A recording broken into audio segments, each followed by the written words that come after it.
Traze tutorial. These are the different ways on how to download the Traze Contact Tracing app online. And kung first time mo sa channel na to and gusto mo pa ng mga online tutorial videos katulad nito, click mo na ang subscribe button at notification bell para maging updated ka.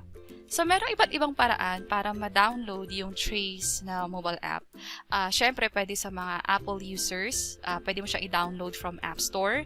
Pwede rin sa mga Android users, so pwede mo itong i-download from Google Play. And also from App Gallery sa Huawei, meron din. And also from Samsung Galaxy Store. So, yung mga link na to, ipopost namin sa description sa baba para depende sa device na meron ka. Pwede mo ma-download yung Traze na mobile app. And also, aside sa na-mention ko na App Store, App Gallery, and Galaxy Store, pwede rin sa mga Oppo users. Merong Oppo App Store, and then from there, pwede mo rin i-search yung Traze Contact Tracing na app para ma-download mo na yung mobile app. And also, itong lahat ng list na to is pwede nyo ring ma-check sa Messenger or pag nag-message kayo sa Messenger account ng Traze, which is ito yon at Traze PH.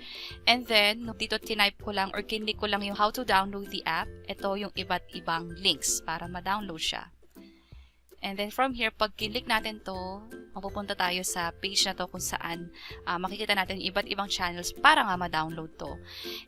And para sa mga OFW or mga kababayan natin na nasa labas ng Pilipinas and hindi ma-download yung Traze na app sa mga channel na to, pwede nyo namang i-download yung APK na file.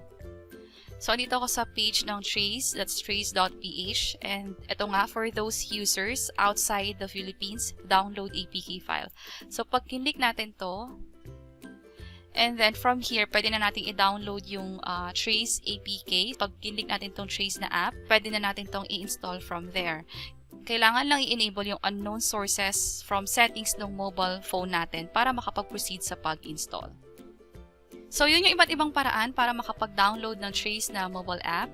Depende sa device ninyo kung hindi kayo makapag-install ng mobile app gamit yung mga stores. Pwede kayong mag-download ng Traze app gamit yung Traze APK na file. And sana nakatulong tong video na to. Please let us know by clicking the like button. And kung may naisip kayong questions or topics na tingin nyo pwede namin i-share online, comment nyo na sa baba. And ito pa ibang mga videos na pwede nyo i-check online. Sana makatulong to. And this is Mediatechlibrary. See you sa next video. Bye-bye!